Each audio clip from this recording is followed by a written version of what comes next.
우리 예수님께서 공생애를 제자들과 함께 수행하실 때 수많은 사람들이 나와서 자신의 인생 문제를 끄집어내어서 해결책을 주님께 구하였습니다.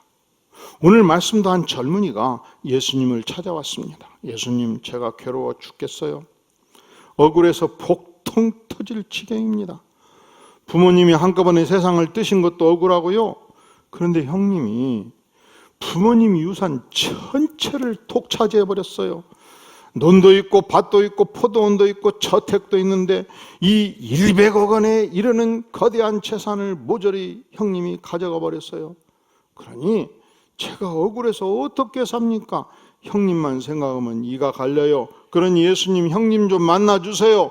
혼내주세요. 재산을 절반 뚝 잘라서 동생인 나도 갖도록 주님 초처를 취해주세요. 여러분이 예수님이라면, 여러분이 하나님의 아들의 권세를 가지고 있다면 이럴 때 어떻게 하시겠습니까?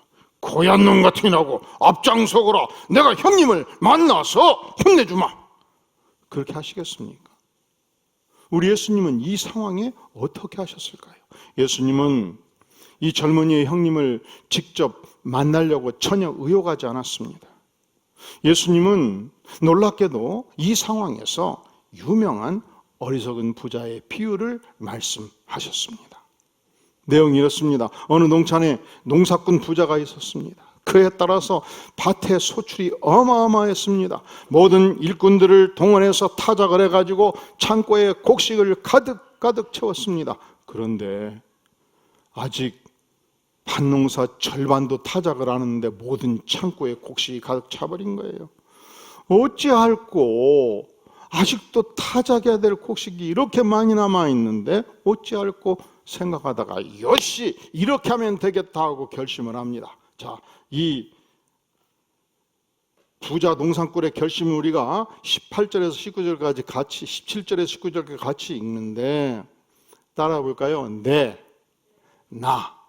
이 단어가 등장할 때 동그라미를 치면서 우리 같이 한번 읽겠습니다. 17절에서 19절 시작. 심중에 생각하 이르되 내가 곡식 쌓아둘 것이 없으니 어찌할꼬 하고 또 이르되 내가 이렇게 하리라.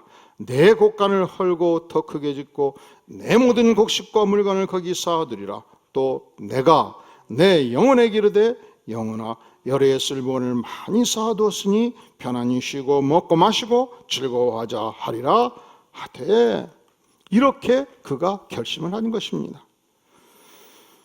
내 곡식을 쌓아둘 곳이 없으니 어찌할꼬, 어떤 결정을 짓죠?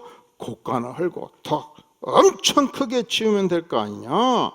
그래서 가득 10억 원어치, 20억 원어치, 30억 원어치 곡식을 쌓아두면 내 영혼아 평안히 쉬고 먹고 마시고 즐거워하자 하지 않겠는가? 이렇게 결정을 하고 곡간을 크게 지은 것입니다. 가득 채웠습니다. 그런데 이 부자는 이렇게 재물을 축적함으로 즐거워하자, 기뻐하자, 내 영혼은 행복하다, 행복을 구가했는데 우리 하나님께서는 이 부자가 문제가 있다고 본 거예요. 이 부자가 결코 안전한 생애를 살고 있다고 보지 아니한 거예요. 하나님은 어찌할꼬, 하나님은 어떻게 판단하는가? 자, 하나님의 판단을 20절, 21절 같이 한번 읽어볼까요? 시작. 하나님은 이르시되 어리석은 자여, 오늘 밤에 내 영혼을 도로 찾으리니 그러면 내 준비한 것이 누구의 것이 되겠느냐 하셨으니 자기를 위하여 재물을 쌓아두고 하나님께 대하여 부여하지 못한 자가 이와 같으리라. 자, 하나님의 조처가 뭐예요? 하나님의 조처가 뭐예요? 이리 오너라. 하나님의 조처가 뭐라고요? 어디로 오라고요? 저 세상으로 오라는 거예요. 영혼을 찾아버리겠다는 거예요. 하나님이 인생의 마지막을 구하도록 하겠다는 거예요. 그럼 어떻게 되지요? 그 창고에 가득 쌓아놓은 수십억 원의 곡식이 누구의 것이 되겠느냐? 누구의 것이 되는 거죠? 누구의 것? 누구의 것? 우리가 아무리 재물을 열심히 쌓아두어도 하나님이 그 영혼을 걷어 가시면 누구 것이 돼요? 예? 아들 것이 돼요? 딸 것이 돼요? 조카 것이 돼요? 남의 것이 된다 그렇게 말씀하지 않습니까?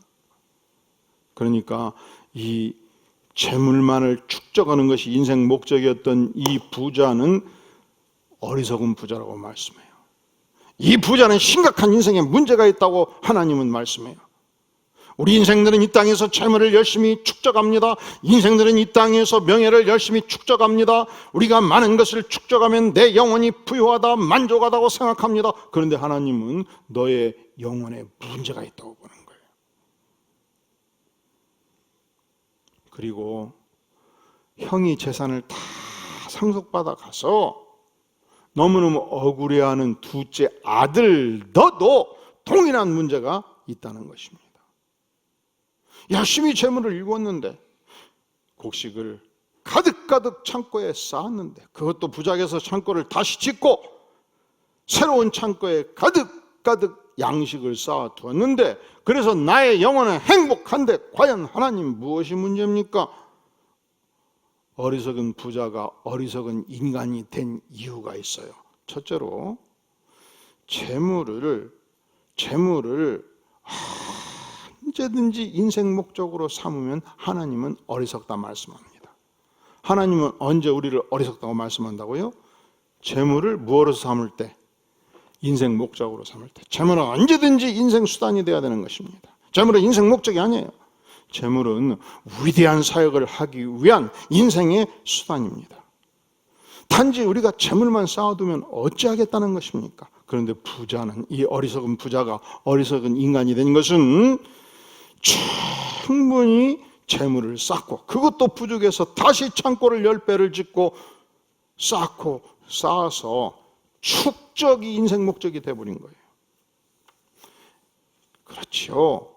우리 인생이 인간다운 삶을 살기 위해서 양식이 필요합니다. 물질이 필요합니다. 사업의 터전이 필요합니다. 돈 버는 것 필요하지요. 그러나 죽도록 애쓰고 죽도록 힘써서 만약에 죽기 직전까지 죽고 살고 돈 벌어서 창고에 가득가득 쌓아두면 어찌할꼬? 하나님이 영혼을 불러가시면 어찌할꼬? 너무 억울하지 않겠어요? 삶의 궁극적인 목적이 무엇인가를 생각해야 되지 않겠어요? 내가 죽어라 땀 흘리고 애쓰고 힘써서 돈 벌고 전력 두고 투자하고 연구해서 돈 벌고 내 모든 힘과 열정을 쏟아 부어서 자금을 축적하고 그리고 갑자기 죽었더라. 억울하지 않으세요? 너무너무 억울하잖아요. 얼마나 인생이 허무합니까? 얼마나 인생이 허망합니까? 그러니까 돈은, 자금은 언제든지 인생 목적이 아니에요. 자금은, 돈은 언제든지 인생의 수단인 것입니다. 내가 땀 흘려 축적한 대가로, 피 흘려 쌓은 재물의 대가로 하나님께서 내 인생 목적을 이루도록 이렇게 인도하셨습니다. 그러니까 지금까지 이룬 내 재산을 가지고 재물을 가지고 돈을 가지고 어떤 인생의 목적을 성취할 것인가, 그 인생 목적의 성취가 훨씬 더 중요하다고 주께서 말씀하십니다. 이 어리석은 부자가 어리석은 인간이 된 첫 번째 이유, 축적 자체가 인생 목적이 된 거예요. 재물을 축적해서 그 다음 무엇을 했더라가 있어야 되지 않겠어요? 재물을 축적을 해서 하나님의 나라를 확장했더라. 재물을 축적해서 전도 사업에 투신했더라. 재물을 축적해서 하나님의 말씀 선교 센터 사역에 매진했더라. 재물을 축적해서 불쌍한 이웃을 도왔더라. 재물을 축적해서 하나님의 교회 사업에 헌신했더라. 재물을 축적해서 하나님께 영광을 돌렸더라. 목적이 있어야죠. 어리석은 부자가 어리석은 이유 첫 번째, 재물을 축적해서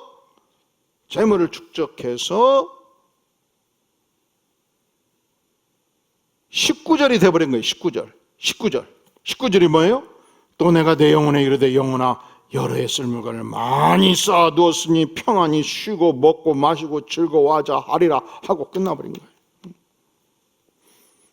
그리하여 하나님께서 갑자기 그 영혼을 부르신 거예요.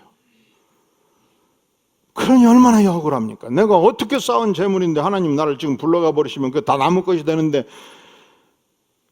그래서 과거에 어르신들이 세상을 뜰 때에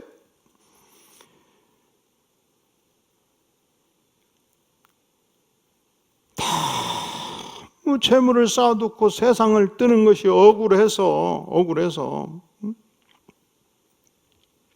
염하는 분들이 이 집 큰아들이 없는가 하고 나서면 어찌 어르신이 그냥 갈 수 있단 말인가 억울해서 군역마다 쑤셔 넣어라 해가지고 콧구멍에 10,000원짜리를 넣으면 10,000원이 갖고 어떻게 가느냐, 수표를 넣어라 해서 100,000원짜리를 넣고 귀에도 꽂고 눈도 덮고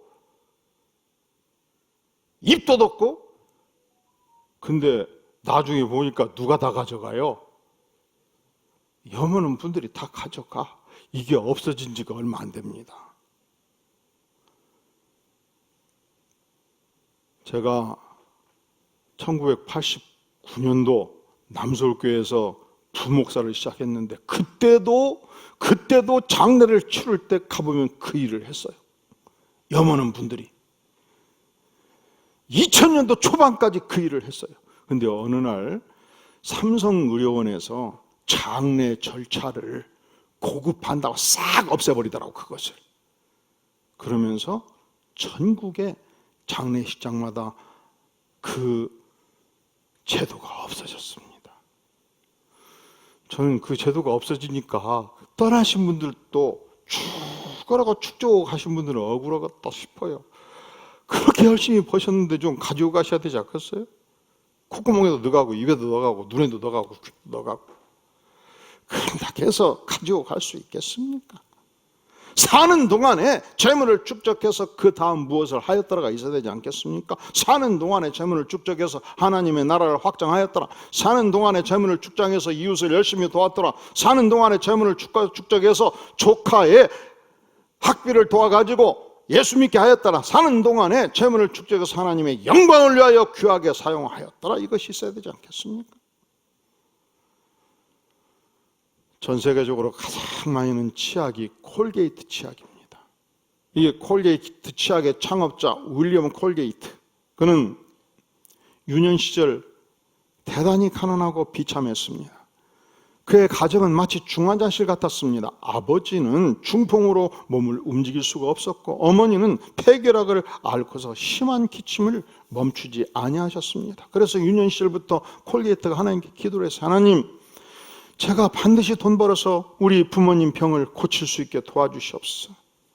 그가 18살 되었을 때 동네 어르신을 찾아가서 상담을 했습니다. 어르신, 제가 이제 성년이 되었는데 가난한 제가 어찌해야 이 험한 세상에서 부모님을 부양할 수 있겠습니까?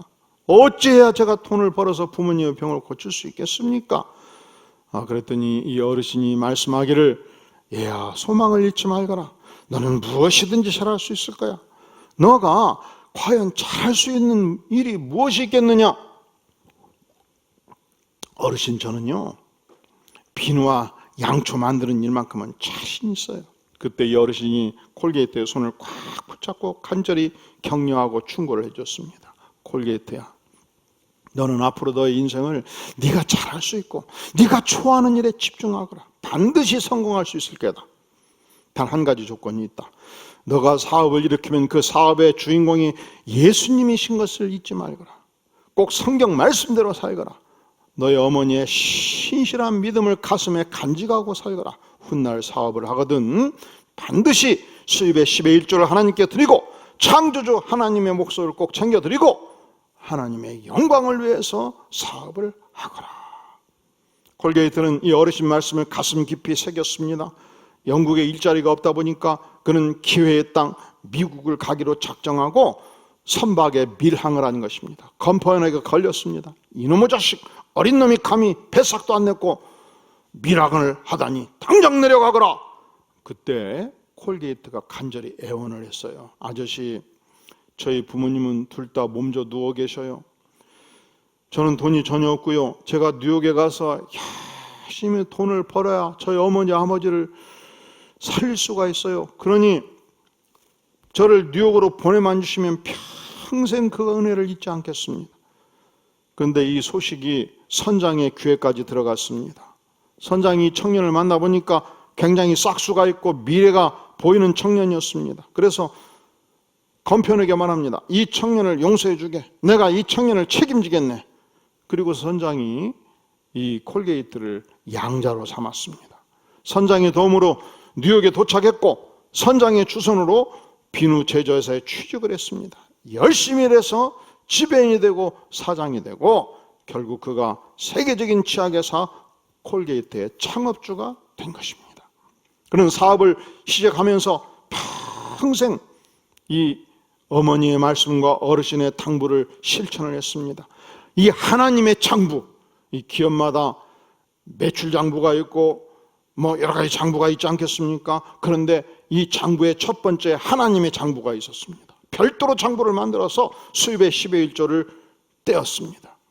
회사가 확장되고 수익이 확대될 때마다 10의 1조를 드리다가 10의 2조를 드리고 10의 5조를 드리고 그가 마지막 생애를 마감할 때 10의 9조까지 하나님께 드렸습니다. 훗날 많은 사람들이, 기자들이 당신은 어찌해서 그렇게 사업을 성공하게 되었소? 사업의 성공 비결을 물었을 때 그는 항상 같은 답변을 했습니다. 나의 사업에 있어 성공의 비결은 아주 간단합니다. 어린 시절부터 어머니로부터 교육받아온 하나님 중심의 삶, 11조 생활이 있습니다. 수입의 10의 1조는 항상 구별해요. 오른쪽 주머니에 넣었고 남은 이 10의 9조를 가지고 사업에 투자를 했습니다. 한때 하루의 수입이 4사람이 겨우 옮길 만한 무게의 큰 금덩이만 했을 때에도 저는 11조를 바치기를 주저하거나 아까워하지 않았습니다. 그것이 사업 성공의 비결입니다. 그래서 이 콜게이트사의 상징어가 오른쪽 주머니에 11조를 넣고 왼쪽 주머니에 투자금을 담는다, 이런 말을 남기게 된 것입니다. 이 콜게이트사에는 11조 관리 직원만, 그것만 따로 개수하는 직원만, 회계 직원이 30명에 이르기까지 했습니다. 말라기서 3장 10절은 말씀합니다. 만군의 여호와가 이르노라, 너의 온전한 11조를 창고에 들여 나의 집에 양식이 있게 하고 그것으로 나를 시험하여 내가 하늘 문을 열고 너에게 복을 쌓을 곳이 없도록 붙지 아니하나 보라, 주께서 말씀하십니다. 콜게이트사가 1806년도 창업해서 2021년도 오늘이기까지 세계 최고의 치약 회사가 되었고 화장품 회사가 되었고 다양한 사업군을 일구게 되었습니다. 1873년도 처음 유리병에 치약을 담아 판매하다가 1876년도 튜브에 담아서 판매를 시작을 했습니다. 그런데 오늘날 콜게이트가 세계적인 브랜드 50위예요. 화장품 샤넬이 52위, 독일의 아디다스가 53위, 햄버거 회사 버거킹이 61위, 이태리 의류회사 이 베네통이 75위. 오늘날 콜게이트사에는 석박사 연구원만 수천 명을 두고 있고 연간 매출액이 수백억에 달하고 세계 6억 명의 인구가 콜게이트 치약을 사용하고 있습니다. 그런데 이 콜게이트 회사의 경영 철학 1번지가 뭐냐? 창조주 하나님의 말씀인 성경대로 행하라. 콜게이트 회사 경영 철학 2번지가 뭐냐? 철저히 11조를 하나님께 드려라. 그래서 그 회사가 세계적인 기업으로 발전하게 된 것입니다. 어리석은 부자가 어리석은 인간이 된 첫 번째 이유, 그게 뭐라고요? 물질은 언제든지 수단이어야 되는데 물질이 인생 목적이 된 거예요. 물질이 수단이 될 때 하나님께서 그 인생을 축복하십니다. 두 번째, 어리석은 부자가 어리석은 인간이 된 두 번째 이유가 있습니다. 우리가 17절부터 보니까 항상 이 인간은 내가 중요했습니다. 내가 곡식 쌓아둘 것이 없으니 내가 이렇게 하리라. 나의 곡간을 내가 내 영혼에게 나. 이 이기주의적 인간관을 가지고 있었어요. 언제든지 나중심적으로 세계가 돌아간다고 생각한 것이죠. 물질 만능주의 유물론자의 삶을 살아가고 있었습니다. 어리석은 부자가 어리석은 인간이 되는 두 번째 이유, 이기적 인간관을 가지고 있다는 거예요. 어리석은 부자가 어리석은 인간이 된 세 번째 이유가 있습니다. 그것은 영혼의 궁극적 필요에 등한시했다는 사실입니다. 이 어리석은 부자는 돈이 중요한 것은 알고 영혼이 중요하고 하나님이 중요하다는 사실을 몰랐던 거예요. 그저 창고에 재물만 가득 채우면 인생에 행복하다고 생각을 한 거예요. 재물만 채우면 인생에 행복할 수 있겠습니까? 아니죠. 내 영혼에 하나님을 채우고 내 영혼을 알차게 갖고 갈 때에 그것이 인생의 진정한 행복이 되는 것입니다. 육체는 먹을 때 만족할 수 있어요. 좋은 미술품을 감상하면 눈을 만족시킬 수 있고요, 좋은 음악을 들으면 귀를 만족시킬 수 있어요. 맛있는 음식을 먹으면 위장을 만족시킬 수 있고요. 그러나 재물을 많이 쌓았다 해서 그것이 영혼의 충족한 만족은 결코 될 수가 없는 것입니다. 아무리 많은 재물을 쌓아도, 아무리 큰 권력을 소유한다 할지라도 영혼만큼은 재물로, 권력으로, 물질로 채울 수가 없는 것입니다. 그래서 마태복음 4장 4절에서 주께서 말씀하십니다. 사람이 떡으로만 살 것이 아니요 하나님의 입으로 나오는 무엇으로? 사람이 떡으로만 살 것이 아니요 사람 입으로 나오는 말씀으로 살 것이니라. 우리의 영혼을 만족시키는 것은 물질이 아니고 하나님의 말씀이라 말씀합니다. 그리하여 성 어거스틴은 고백합니다. 오 하나님이여, 나의 영혼이 아버지 하나님의 품 안에서 쉴 때까지는 참으로 진정한 의미에서 영혼의 안식이 없었나이다. 우리가 하나님의 품 안에 거할 때, 하나님의 말씀의 풍성한 은혜를 체험할 때, 우리가 하나님 품 안에서 진정한 안식을 누리게 되는 것입니다. 어리석은 부자가 어리석은 인간이 된 첫 번째 이유, 재물을 인생 목적으로 삼았다는 것입니다. 두 번째 이유, 철저한 이기주의자, 물질주의자의 삶을 살았다는 것입니다. 세 번째 이유, 하나님과 영혼의 필요를 등한시했다는 것입니다. 그렇다면 우리는 어떤 인생을 살아야 마땅하겠습니까? 우리가 만약에 이 어리석은 부자와 같이 살면 하나님이 반드시 그 영혼을 갑자기 불러 올릴 수 있습니다. 그때 평생 축적한 재물은 네 것이 되겠느냐? 남의 것이 되고 맙니다. 이 어리석은 인생의 결국이 어떤 모습인가? 최후의 선언이 있습니다. 우리 21절 다시 한번 읽어볼까요? 시작. 자기를 위하여 재물을 쌓아두고 하나님께 대하여 부여하지 못한 자가 이와 같으니라. 하나님께 부여한 인생이 되어서 하나님께 영광을 돌리는 복된 생에 사시기를 주의 이름으로 축원합니다. 기도하겠습니다. 영광의 주님, 하나님께서 은사 주셔서, 하나님께서 재능 주셔서, 하나님께서 건강 주셔서 우리가 하나님의 영광을 위하여 재물을 사용할 수 있는 것을 진실로 감사를 드립니다. 우리가 이 어리석은 부자와 같이 재물만 축적하다 하나님이 부를 때 억울한 인생이 되지 않게 도와주시옵소서. 우리가 이 어리석은 부자와 같이 영혼을 무시하고 하나님을 무시하다가 인생을 그르치는 비참한 인생 되지 않게 도와주시옵소서. 하나님 아버지, 하나님께서 우리에게 주신 재능과 건강과 은사를 활용해서 하나님께 영광 돌리고 하나님의 나라를 확장하고 하나님의 사업에 열중하여 하나님께 이익을 남기는 복된 생이 되도록 전능하신 하나님 은총을 베풀어 주시옵소서. 예수님의 이름으로 간절히 기도하옵나이다. 아멘.